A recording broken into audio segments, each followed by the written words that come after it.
How we doing, my man? You right? So you?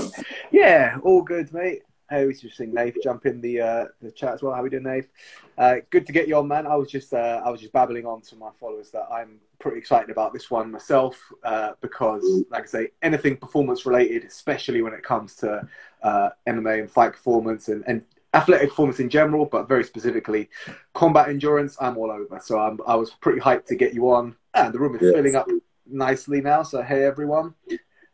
So what I want to do before we go into like kind of what you're doing now and everything, just to give like my followers who don't know you a bit of a background, talk to us a little bit about what got you into fitness yourself, like playing sports and everything. What kind of like gravitated you towards the more active lifestyle? So, always been a massive fan of sports and stuff like that, really. Doing all that sort of thing. All the way through primary school, always doing the after school sports and stuff like that, same sort of thing. Always really enjoyed rugby, and I've done a lot of kayaking as well. Kayaking, that's all new sport. Like basically played rugby just at like junior level and stuff like that. Got to Yorkshire, and that was about it really. Ended up breaking my collarbone while I was kayaking as well, playing rugby, kayaking as well. Trying to get on the GB squad for kayaking. Right. They dropped me, so I stopped playing rugby. And then started focusing more on my kayaking. Managed to get on the GB squad. Went to the World Championships in 2014. And that's basically just been mad about training. Been training every day, twice a day, most of my like younger life and stuff like that. So just kind of been looking at different ways to get into coaching and stuff like that, because I've done quite a lot of coaching and stuff like that previously. So like I've always coached rugby. So when I broke my collarbone and stuff like that, to stay involved, I was coaching my little brother and stuff like rugby team. And I was helping out at the primary school that I used to work at and stuff like that. So I've always enjoyed that sort of thing. And I did a lot of coaching my kayaking and stuff like that. So just kind of carried on with the coaching sort of thing. Yeah. Looked at outdoor instructing. Then I seen an advert saying PT or earn this much a year, blah, blah, blah. Get all this. Like, oh, this sounds good fun. Did my PT qualification and then started working. I think it was 2013. Nice. And then just been a PT ever since, really. So, yeah, that's just, like a basic background sort of thing, you know what I mean? We'll definitely come back to that collarbone injury because that, at some point in this, because that's one of the more serious injuries that I've had someone. Oh, and my mum's just joined as well, so no pressure. But hey, Ma, you're right. So when it came to transitioning into personal training people, you like now you're known as like more of a performance guy. Like a lot of the people that you train are like athletes, fighters, and things like that. Was that like the general path that people enter into tends to be more of a demand for fat loss and general shape? But how did you start as a PT, and how did it progress to where you are now? So just starting as a PT and stuff like that, like before this all happened, I actually wanted to be a physio, and I was looking into doing that. What I wanted to be like a physio, like a specific sports team and stuff like that. Yeah. Didn't do very well at college, but there we go. So I didn't end up going down that path. Obviously with the PT stuff, I was like really interested in like strength and conditioning and stuff. I've always wanted to be working with athletes because that's just what I enjoy doing, and like I just feel compared to the average person, like an athlete, if they're going to go to the gym and work hard on wanting to be better at their sport, they're going to put a lot more time and effort into it, and I'll get more out of them. Yeah. You know what I mean? So I've always found I got a better relationship with like people that are a bit more serious about the training, if you know what I mean. So, just obviously I've like you've got your standard like health and like fitness people who want to lose weight and stuff like that, and all that sort of stuff. But then what really changed was when I started working with the pro rugby team, Yorkshire Carnegie, a couple of years ago. Started working with them just as like an intern sort of thing, because when I got back into playing rugby, my coach at the time, he was playing for him, and he basically said to me like, "Oh, the S&C guy's looking for some interns." So I bit his hand off at that opportunity. Yeah. I just spent the whole season with him, like learning stuff, and just like it was just basically a massive learning experience. I was in the gym with him every day and stuff like that. Some days I'd go down to the matches and be there helping him warm up for matches and all that sort of stuff. It was just like a massive eye opener into like sports and stuff like that. So Yeah, basically. Once I'd done that, I don't know if you know Steve Campbell. I've not. So he was Liam's S&C coach before, but he moved to Abu Dhabi Okay. a couple of years ago, just to try something new, I think. And then he ended up, because Liam was obviously looking for someone to like PT. I'd picked up a couple like rugby players and stuff like that after during that, and he's like, I've worked with Steve before, and he's kind of like, he's been watching my stuff and stuff like that, and then Liam messaged me out of the blue, and I was just like, whoa. This is I was a bit nervous about it, if I'm honest. But yeah, he came on board, and then it's just kind of branched out. A lot of people have seen me working with him and stuff like that and everything. And I've got quite a few of the Bad Company guys coming down to me now and stuff like that, which is class. So it's just kind of been a bit of a snowball effect, if you know what I mean. It's just kind of got on. I've just kind of pushed my sort of PT and more, try to find my niche, if you know what I mean, and try and get towards what I enjoy working with, if you know what I mean. So yeah, that's how. I mean, that's the absolute dream, isn't it? Like if you can Absolutely. fill your time with something that you genuinely love doing, then you're bang on there. And Yeah. I was going to say, with Liam being like, was Liam the first combat athlete that you took on? No, it wasn't actually. There was another lad, Ryan. I think what's his game plan. Oh, right. I think he'd done a bit of jiu-jitsu and stuff like that, and he was training for a fight. And he messaged me, and he was the first one I actually started training. It was a bit of a learning curve, really. Like I was just like more stuff towards rugby. I was like really interested in the rugby and stuff, but then he came and I was like, right, okay, sound. I'm gonna have to do a bit more research into this. And it was a bit of I had a bit of a chat with him. It was a bit more of a trial and error with him, and he was more than happy to do that because he'd never done anything like this before. Do you know what I mean? So it was more of and then I think I ended up doing a bit too much volume with him. There was a lot more weight days, and he couldn't keep up with the amount of training that he was doing, like the more skills stuff. So he's like his wrestling or his jiu-jitsu and stuff, plus his striking and stuff. So it was kind of like a bit like a trial and error, but he was more than happy with that. Do you know what I mean? So, and then obviously when I spoke to Liam and stuff, then that kind of tailored towards more, and I found out about Phil Daru and stuff like that, and I've like gone through the mentorship program and stuff, and I've just been like trying to get as much like information and knowledge and like experience off other people and stuff, and then obviously trying it with my guys and stuff like that. So yeah, basically, but he was the first guy, and it was kind of there was some good learning curves through that, which I enjoyed, to be fair, and he got a lot of benefit out of it as well, which is good. So yeah, well, that's a really good point you made about trying to balance this training as well, because with MMA, something that's like MMA specifically, but Thai boxing as well, it's a very multifaceted pursuit. So like they got a lot of skill work, a lot of sparring, a lot of it's a lot of balls to juggle, really. You got a lot of things going on, and trying to find the balance there so you don't end up doing the typical fighter thing of overtraining them so that they're flat on fight night. It's going to take some, like some trial and error, some adjustments and things like that. What did you find that you had to, like when you came to the point where you kind of realized that he's overtraining and you need to like draw him back a bit? What were the telltale signs for you as his S&C coach? Was it a case of like not being able to perform as well in the strength and conditioning things, or had you heard from his sparring crew that he was a bit flat, or what was the sign for you? As an S&C coach, it's like I find it's quite important to speak to your athletes and like manage them and like almost get like on a friendly basis with them, so you can maybe message them every day and just see how they're feeling, especially in camp. Yeah. Because say for example, like there's been times where like Liam's been absolutely fucked with like French the day before, and we've had a session booked in, and he's like, mate, I'm going to take like tomorrow off, and I'm like, yeah, just how are you feeling, sort of thing. He'll be like, right, okay, we'll rearrange for another day. You know what I mean? Where he's not got as much going on and stuff like that. So it's more of a case of speaking to him and finding out. And then when we were doing too much volume to start off with, you could tell with his lifts because he wasn't progressing as much, and he was almost like the speed and everything else was kind of going. And it was like, well, he wasn't going up, if you know what I mean. He wasn't progressing as much, so, and you could tell some days he'd come in, he'd be really fatigued, say if he'd had like a heavy training day before and stuff like that. There's a really good indication of it, so you can do drop jumps and stuff like that, and like see measure ground contact time, but obviously like you need different bits of kit and stuff like that and stuff to do. But a really, really good one is a grip test.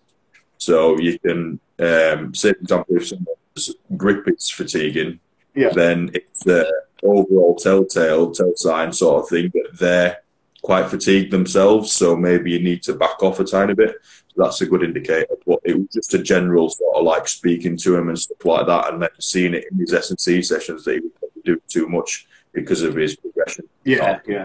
Well, I think that's an area that a lot of S&C coaches have made an error with prior, like especially like in the early 2000s, and as it kind of rolled on from there, of just overtraining the athlete, the MMA guy, because they didn't liaise with the other coaches, or it would be a case like everything's separated. Do you find that you deal with his other coaches as well? Like you kind of talk to each other to say like he's doing this and this, so you get an idea of his overall training volume? Absolutely. Yes, absolutely. So what I'll say, for example, like with Liam, because Ryan was almost his own coach, because he had his own gym and stuff and his own fighters and stuff, and he was doing everything himself. He would just like hit pads he'd organise and like hit pads with the guys that he was training and stuff like that. So it was a bit slightly different with him, but yeah, with Liam and Joan and some of the other Thai boxers, I will speak to them and just see, like, say, for example, like, right, okay, so I know Liam spars like Monday, Wednesday, Friday night, do you know what I mean? Yeah. So it's all like, right, okay, if he's coming in on Monday, I'm not going to be going max efforts, I'm going to be doing more dynamic efforts, if you know what I mean? So so I'm not tiring him out for the sparring, because he'll have people coming from all over the country, like from the top level guys to sparring against, and obviously if he's fatigued for that, then you know what I mean? So definitely speaking with the coaches and their team helps massively. Definitely, that's good. And like I say, it's a nice thing when the camps aren't so segmented, so you don't I think that's been a big problem in the past, like coaches not talking to each other if they're all communally coaching an athlete. So like I say, you just get overwhelmed with it. Yes, yeah, definitely. With from training rugby athletes, and I've seen that you do a lot of powerlifting yourself, so I can only assume that you've trained a lot of powerlifting athletes as well. To training fighters, it's quite a broad skill set in terms of the demand. So like in rugby, you're going to get a lot of multi-directional agility plus the ability to generate power. Powerlifting very much in sagittal plane, it's straight lines, so the agility aspect of it is not as demanding compared to like a fighter. But how, in terms of like your approach with those types of athletes, how do you differentiate? Are there carryovers for each one, or? Absolutely, yeah, there is. Like, so with powerlifters, beginners and stuff like that, they can normally max out and do a competition maybe 3 or 4 times a year, because the amount of the tax that their 1 rep max is putting on their bodies is not going to be as great as someone who's been training for 5 years. You know what I mean? So someone who's got a max squat of maybe like 160 kilos compared to someone who's lifting maybe like 350 kilos is completely different. So maxing out different times of the year on different amounts. So say, for example, like a powerlifter, a beginner, you can do multiple competitions because you're not going to tax yourself as much. And let me try to think, how can I take a step back from this? So basically, powerlifting, there's 3 phases that I like to put into their training. So I can, like, say, for example, if we've got a competition in, let me try to think, for argument's sake, 3 months. I'll do 1 month, it'll be like building your strength. Okay, so it's like a lot less weight, a lot more volume. Okay, it's very much like a linear sort of thing. And then the next phase will be more like building your strength. So it would be like less reps, heavier weight. Okay, less volume. The intensity has gone up a tiny bit. And then the last month, it'll be more of a taper. So then you'll be just like almost unlocking that strength. So you're just building up to your max weights, that sort of thing. So if I could do, say, for example, if a powerlifter was a beginner, you could do maybe like 3 of those throughout the year. well, or 4 of them out throughout the year. Whereas experienced one, you'd take a longer to build your strength. It's almost like building potential, training your potential, and then unlocking your potential before the competition in like 3 phases. You know what I mean? Yeah. But as a rugby player, and a fighter, well, they're both different as well, because rugby players, you've got quite a long season.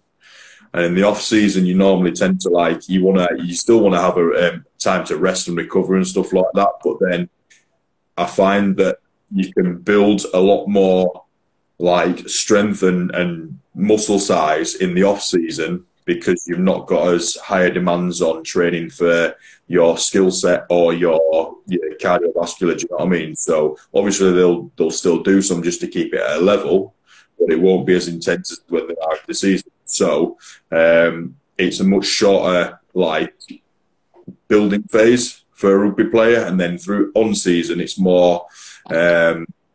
You still try to keep the building phase in, but it's not as intense, and you won't get as much gains. Fighters, depends how long they're off, they are an off camp. Do you know what I mean? Yeah, so in camp, you normally get maybe like between 12 and 8 weeks before you start 12 and 8 weeks before the fight. So when they're not fighting, I suppose you can build up you can do all your hypertrophy stuff and all like the building the strength and all that sort of stuff, and like GPP, so what we call like general physical preparedness and stuff, like working on weaker muscles and like just building general strength. And then you can like taper towards building like peaking your strength and peaking your power and all that sort of stuff towards when you're in camp, if you know what I mean. So yeah, it has got like the basic levels. It's almost like, I'd say, like a pyramid. So like you're building your strength, then you're training your strength, then you're unlocking your strength, if you know what I mean. But without the base level, you're not going to have a good enough peak, if you know what I mean. So to a certain extent, it's a similar sort of thing, but it's in different time frames and different lengths of like your macro cycles and stuff like that, and your meet cycles. You know what I mean? There's different ways of doing it. But as a general sort of thing, yes, I suppose they can be quite similar. But then again, like you were saying before, you've got all your different movement patterns and stuff. So you've got laterals and stuff like that. And with a powerlifter, it's like, say, it's very much sagittal. So it's up and down, pressing, bench pressing, squatting, deadlifting. Do you know what I mean? It's not really, you don't have to move out of that plane of motion. But obviously, as soon as you start competing like different sports and stuff like that, then you have to add different movements and stuff like that. So as a powerlifter, I wouldn't really put any of that sort of stuff in. Yeah. As an athlete, 100%, I'd focus a lot more stuff in there, if you know what I mean. So their accessories and stuff like that will definitely be more of that stuff in than a powerlifter. So I can't remember what else I was going to say. There was another point. I'll come back to it. I'll remember. Well, I was actually going to ask you like about your own personal training. So it's like, now you've sort of outlined your general approaches for different sports. The fact is, like you compete in rugby, powerlift yourself, and you know you've recently started jiu-jitsu with who I hear is a phenomenal coach. Just putting it out there. With having like a demand like that on yourself, it's quite broad in terms of like your own training, the skills that you need. Has the fact that you I don't want to say you spread yourself over many areas, but the fact that you have so many demands, how does that influence your own training from, say, when you started in like one sport to now? What would the differences be, would you say? So when I was kayaking a lot and stuff like that, like this was back when I was a lot younger and I could manage training twice a day and stuff like that. I was absolutely fine. I was doing it 5 or 6 times a week. I was training 5 times a day. Not sorry, twice a day, should I say. And I'd only have like one day off. Some weeks I wouldn't even have that because we were competing and stuff like that. And I'd managed the demands because I was young and fit then. As I've kind of got older, I stopped kayaking and started playing rugby and stuff like that. But there was a time where I wasn't taking my kayaking as serious because I'd been there, I'd done the GB stuff, and I was just playing, like competing for my club level, national level and stuff. So I started powerlifting. And I started really enjoying that. So like the kayaking kind of came down, and then my powerlifting training kind of went up, took precedence. You know what I mean? So that kind of took off.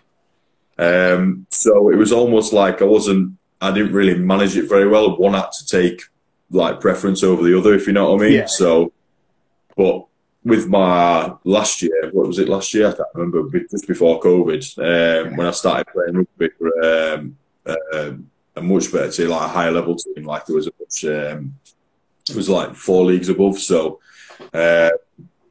my training for the rugby and stuff like that, and I'd also signed up to a powerlifting comp, like previously moving to that team.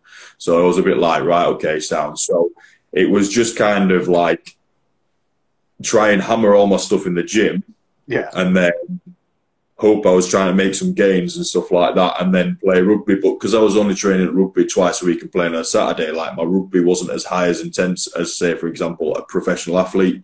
So I think I managed to get both in and see some okay gains through it, if you know what I mean. But if I'd not been prioritising my powerlifting for all them years, then I probably wouldn't have been able to compete at like that level with the powerlifting, if you know what I mean. Yeah. So with the powerlifting training, it carried over quite nicely with the rugby, because like once I started playing rugby again and stuff like that, I still had all the other sort of movements and stuff like that, so your lateral movements, like your transverse and all that sort of stuff. But there's a base level, if you know what I mean. So like, and that's the powerlifting aspect of it. Yeah. So from doing the powerlifting, it's given me like a good base level of strength that I kind of managed to peak for doing the powerlifting comp while I was playing rugby.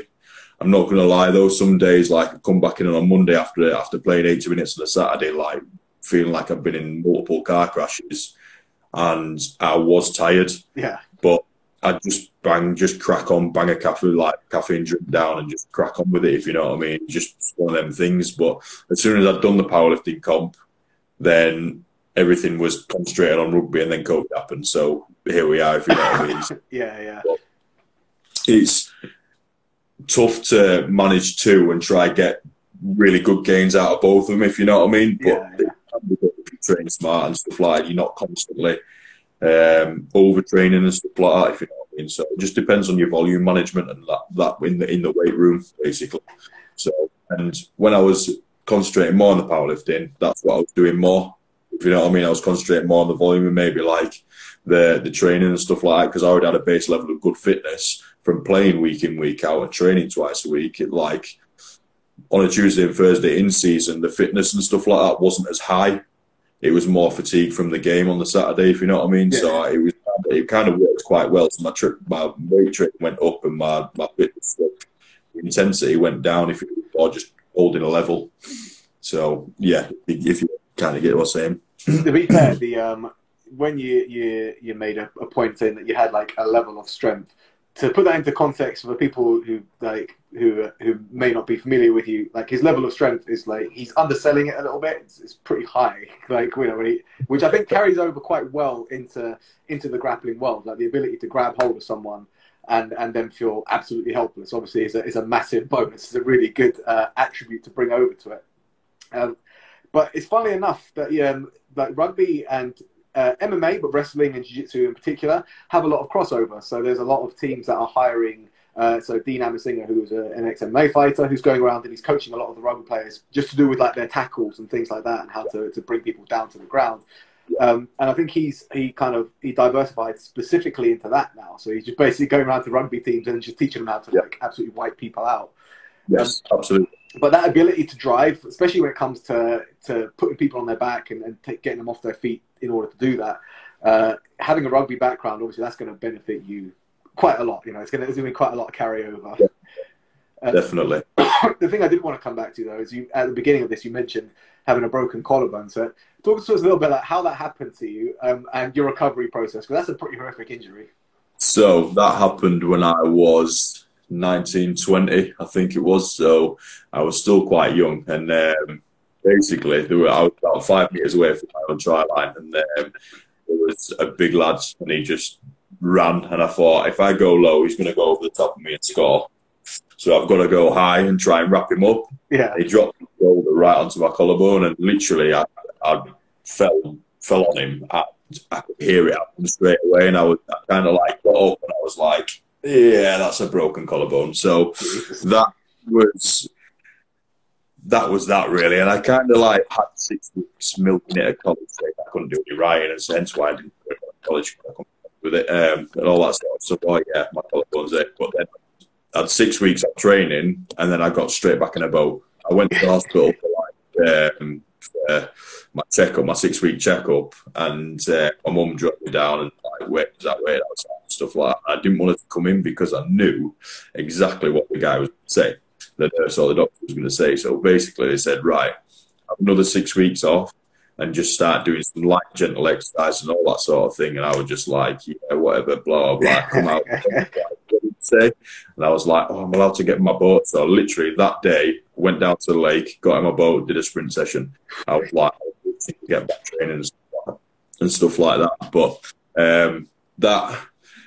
that sort of kind of just held me back for 6 weeks. You know what I mean? It was probably quite stupid because there was a couple of times where I was like sprinting and stuff and like doing it for the next like 4 or 5 weeks where it was a bit painful still, just from like not moving it around and stuff. But it was just kind of one of them things. I was just young and stupid, if you know.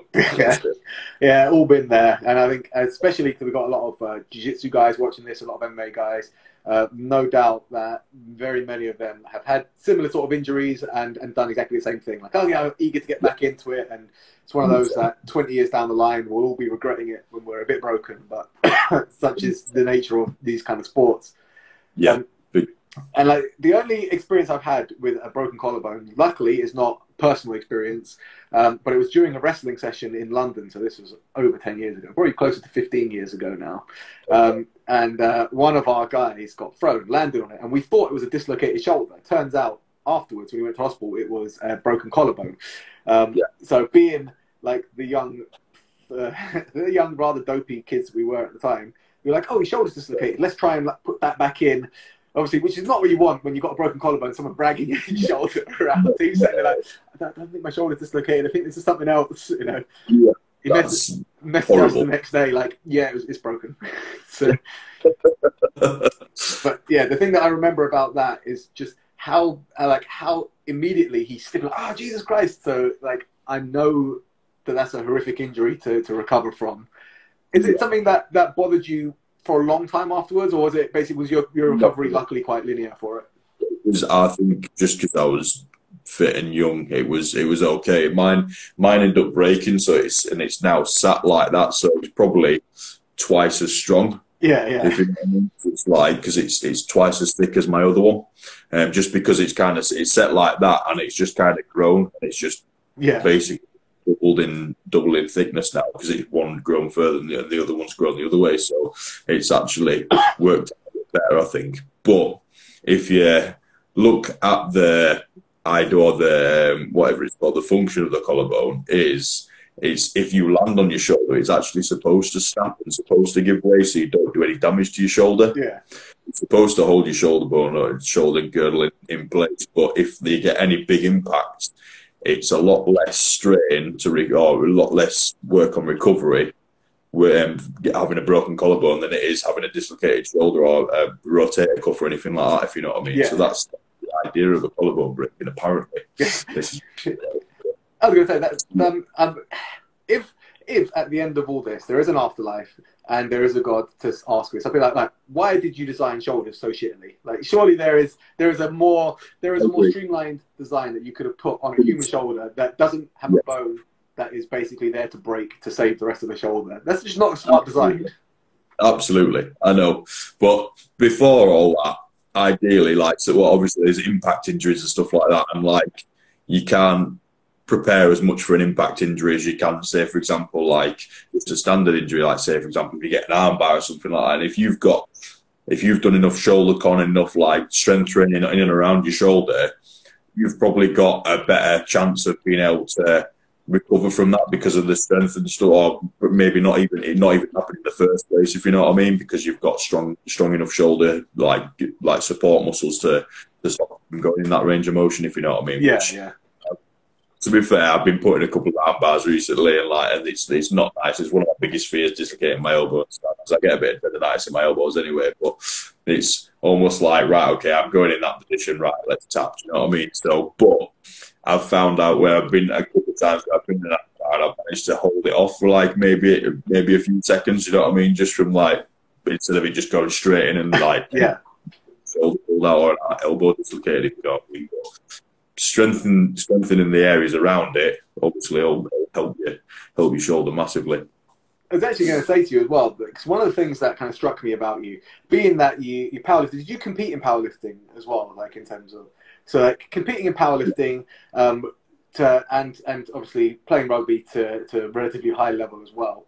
Starting something like jiu-jitsu, it shows like the forever beginner mentality. So a lot of people, when they excel at something, they don't want to go into something where they're not excellent. It's that fear of like going from being like the top at something to starting again from the bottom. And a lot of athletes will fall into like their safe zone where they're like, okay, this is my realm. I'm good here, and I'm not gonna try something now because I've excelled so far at this. So talk to us a little bit about that mentality and like how, like, if you have other people out there that you would know of that would be worried about starting something again, like kind of words you would give them to encourage them to try new things in terms of, and accept the fact that you're going to start from the bottom again, but in reality, it's the worst.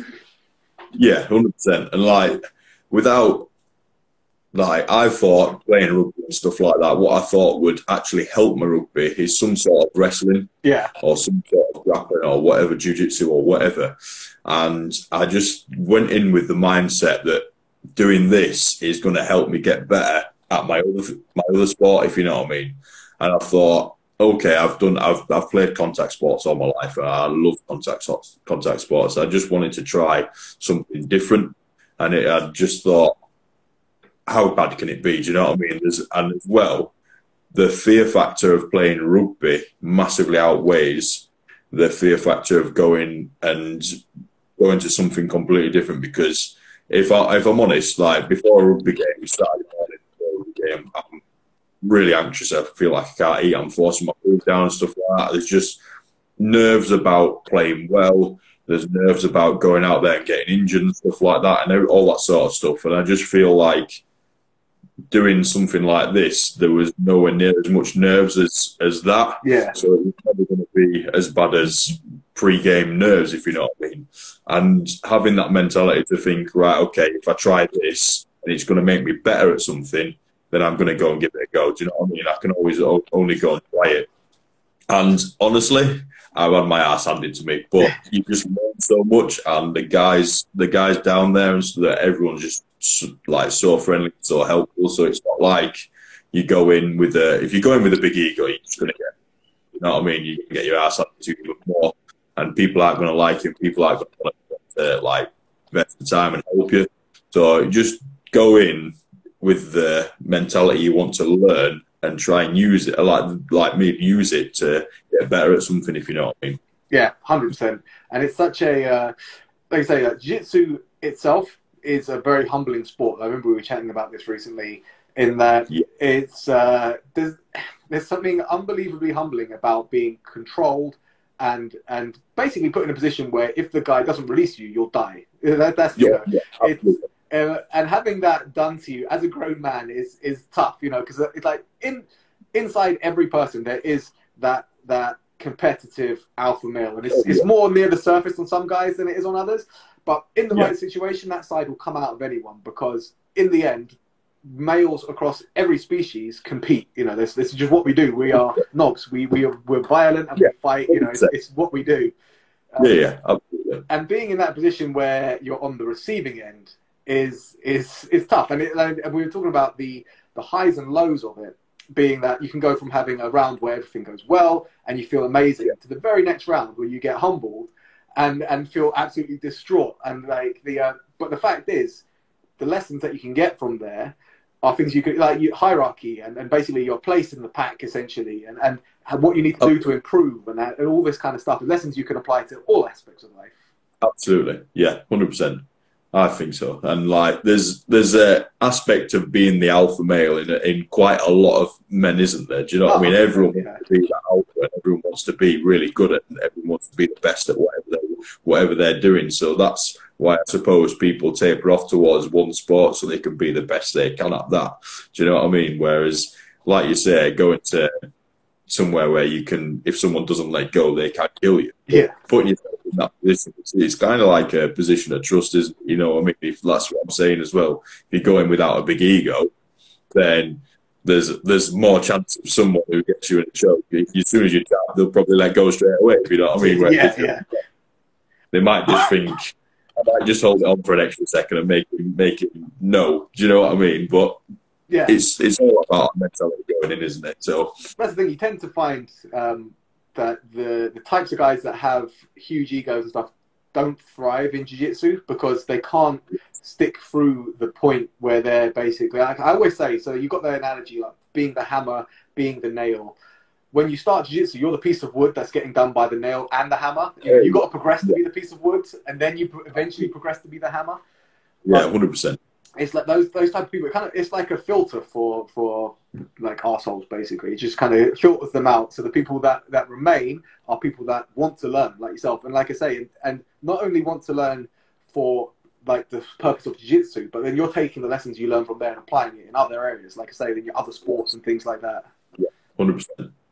It works really well doing that sort of stuff because, like, especially if, like you say, you go into that mentality and stuff. But like, I think there's definitely a crossover between like contact sports and rugby because obviously, like, rugby is a contact. 100%, yeah. You know what I mean? So, but yeah, I 100% agree with you there. 100% agree. And it's one of the things that I always say, like, that winds me up because I was never a football fan. Purely because of the I would say, I'm going to word this carefully, like the softness of the players who get like a stiff breeze and fall on the floor like they've been shot.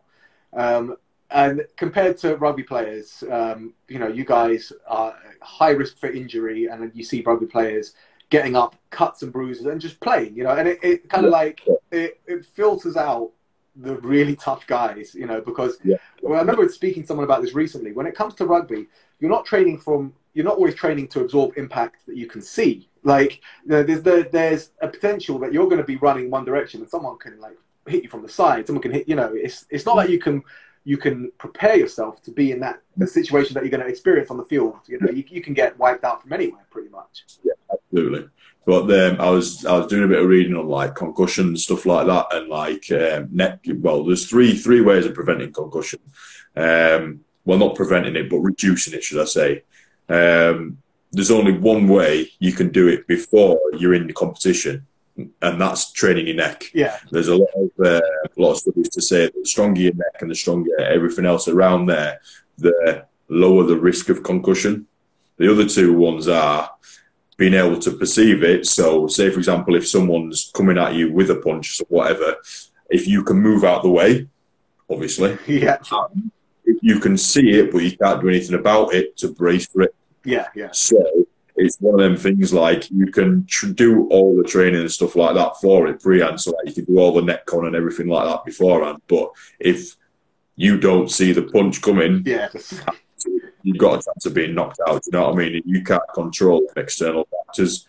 But this is what a lot of strength conditioning, like for me, this strength conditioning is as much injury prevention as it is performance enhancing. Do you know what I mean? So if you build a more robust athlete, then they're going to be able to train for longer and train harder and train more often without injury. So their overall gains are going to go up because they can train more often. Do you know what I mean? So it's as much injury prevention as it is getting stronger and everything else like that, if you know what I mean. So that actually leads into a question that I thought about asking you when it speaks. So, like, it's a really good point you make there. That, like, I think, like, to expand on that, like, say, like, a strength and conditioning coach should obviously never injure their athlete, you know. But you see a lot of stuff, especially in the social media age, of coaches getting their athlete to do things that I suppose you probably open it and just go, oh God.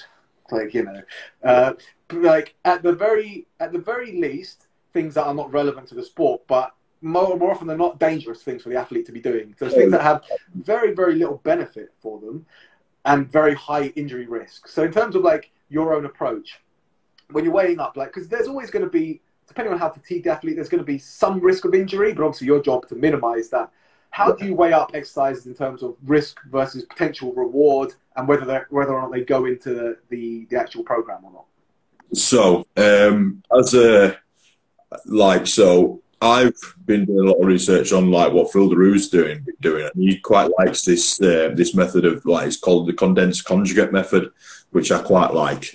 And basically, it's all about like building strength or like doing max efforts on compound lifts that are specific to the sport. Say, for example, like a Zercher squat. Yeah. It's quite specific to a combat sport because everything's front loaded and it's, you know, it's a lower body exercise. You know what I mean? So that's your lower body one.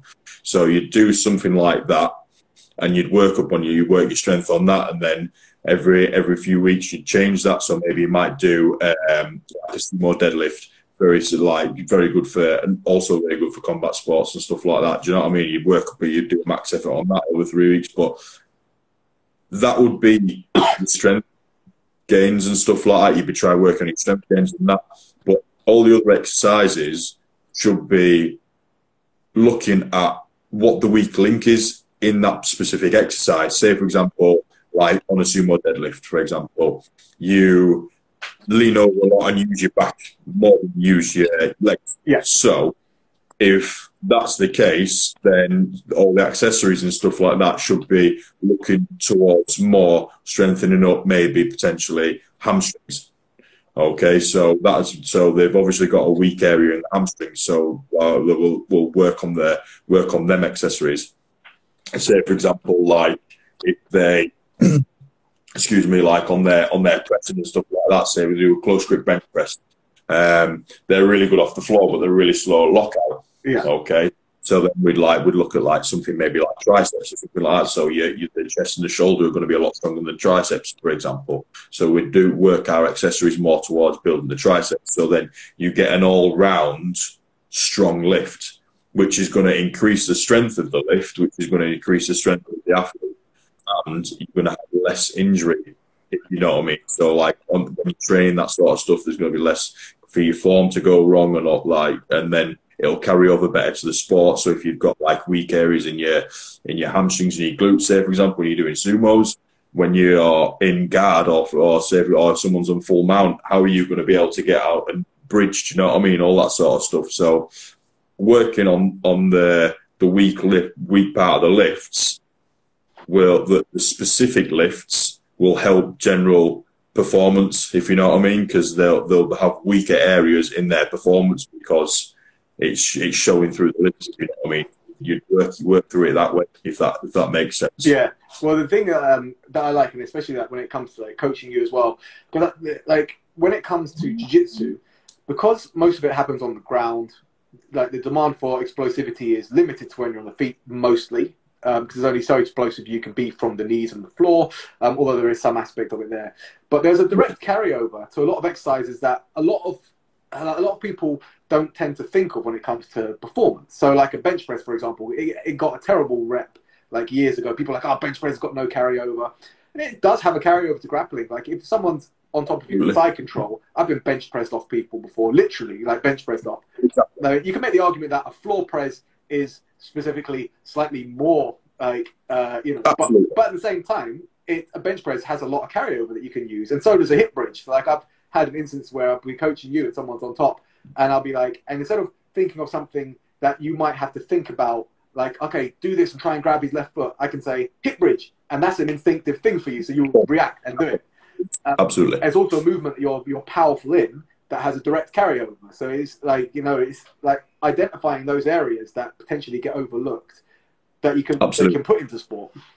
Yeah, 100%. And this is what I quite like about the conjugate method, because instead of like this is what is very different between powerlifting and, say, for example, strength. Okay, as long as you've still got your basic building blocks of working your rep ranges and all that sort of stuff, and like tapering up to competitions and all that sort of stuff. But with the powerlifting, very specific. Powerlifting, you want to get strong at squat, bench, and deadlift. If you just work on your low bar squat for rugby, you're going to get better at low bar squat and you're going to be really strong in that movement. But if I did a safety bar squat for a few weeks, worked up, did a low bar squat for a few weeks, worked up, did a box squat for a few weeks, and constantly change it, you're going to be, instead of being low bar squat strong, you're going to be all around strong. Yeah. If you know what I mean. So, but when it comes to fighting and playing rugby and all that sort of stuff, you have to find exercises that are going to be more specific to that sport. And there is hundreds. So like you say, like people would argue like a bench press is not very specific. Of course it is. But then again, you could break the bench press down. You could do 3 weeks of bench press. You could do 3 weeks of close grip pressing. Then you could go into maybe changing the angle of the bar. So you've got football or Swiss bar. Yeah. And you could go on floor pressing. You could do overhead pressing. Do you know what I mean? There's all sorts of different ones. But instead of just being bench press strong, which, don't get me wrong, will have a carryover. If you are a strong bencher, you will have a decent floor press. But imagine if you had a strong bench, strong floor press, strong overhead press, you're going to be all around strong. And that's what creates, in my eyes, the ultimate athlete, if you know what I mean, if you're all around strong. Yeah, well, I mean, that's a really good point that I was glad you kind of clarified for everyone watching. Because, like, say, when you're talking, like, specifically training, like, powerlifters and things like that, yeah, there is a danger, like, for their sport, it's going to be perfect. But in terms of, like, you're talking overall strength, like, for general variety of things, that you over-specify on those areas and doesn't have the carryover. So, like, if you took an elite powerlifter, for example, and put them in, like, a strongman competition, not necessarily that they're gonna do really well in there, because they're going to be strong at certain movements, but there's potential, absolutely, like, say, carries and things like that they may not excel at. So it's like, say, it's having that all-round strength that you can carry over to as many areas as possible is something that I've always aspired to myself. Like I always say, like, I want to be able to do everything, you know, which obviously not a realistic aim, but it's something that I think everyone should aspire to. Being multifaceted, be able to do many things. Yeah, 100%. I think, like, from being I did actually do a strongman comp a couple of years ago, and from working on my bench press and stuff like that, and always just benching all the time, and like working on like chest accessories and stuff, and not really prioritizing my overhead press. When I ended up coming second in the strongman comp, nice, but I messed up massively on my overhead pressing, and if I'd done better on that, then I might have won the comp. Do you know what I mean? So it's like, it comes, so like, obviously, like you say, a powerlifting and stuff, there was deadlifts in there, so cat deadlifts and stuff like that, and obviously from deadlifting and stuff, like, I did really well in the deadlift, but then bench pressing compared to overhead pressing is different.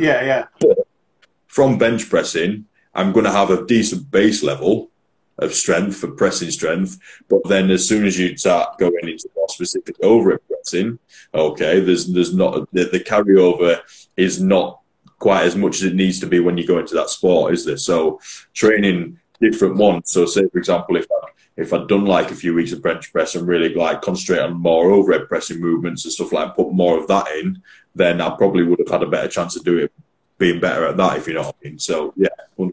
What inspired you to enter the strongman competition? Was it one of those moments like, fuck it, I'll give it a try, or it was something you specifically trained for? Yes, kind of a bit. So because I'd started playing rugby again, and I was thinking to myself, like, I was looking at different strength sports, and I was thinking, right, okay, so this is going back to the whole, like, I'm a powerlifter, I'm squat, bench, and deadlift strong.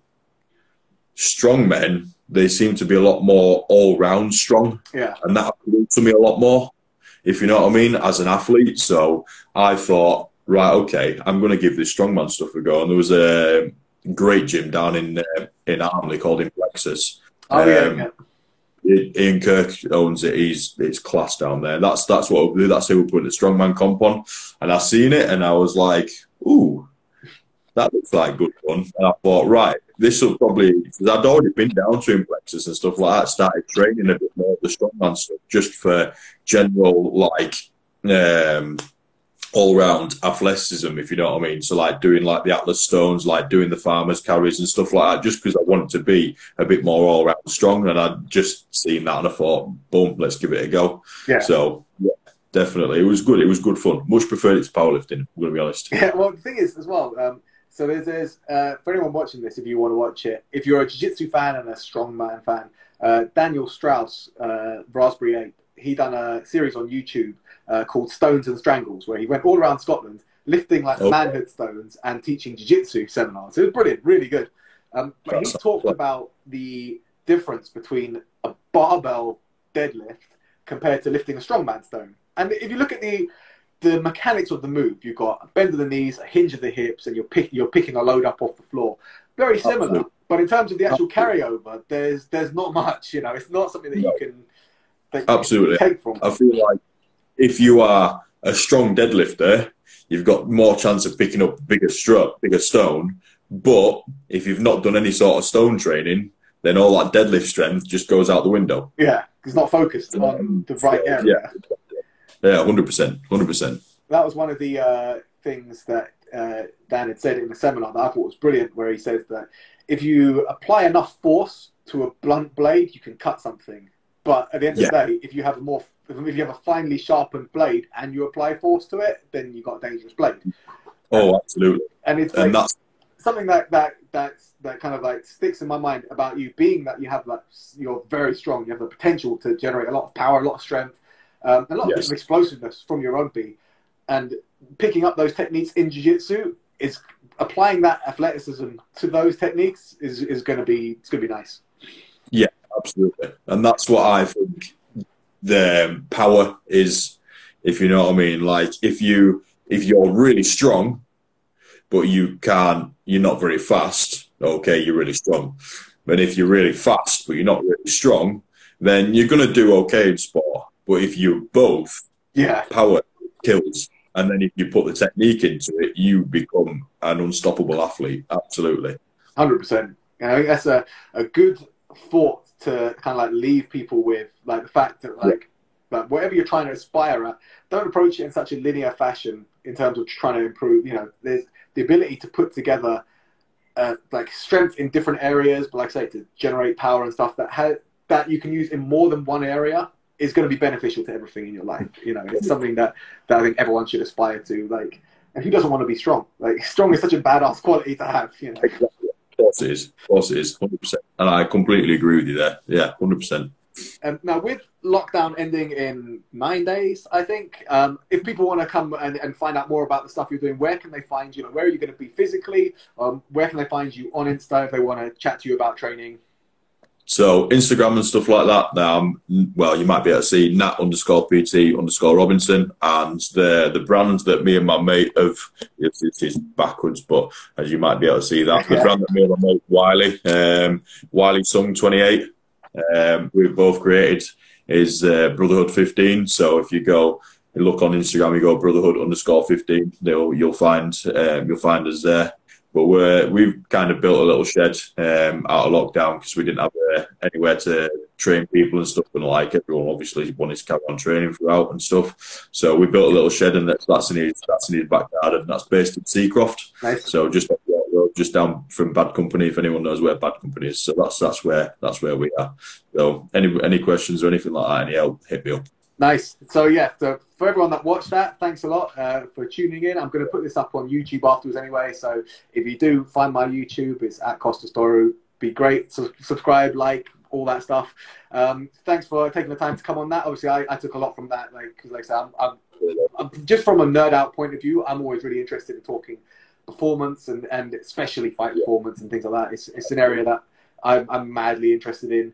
And I think, like I say, a lot of the people that jumped in to watch that will feel the same. They've got something from that. So, like I say, anyone that is looking to take their performance to the next level, obviously find Nat. And obviously, if you want to get on the mats and try grapple with him at some point, then just hit us up because we rocking in 9 days. Perfect. Thank you very much, guys. Yeah, sweet. Thank you. See you later all. Take it easy now. See you soon.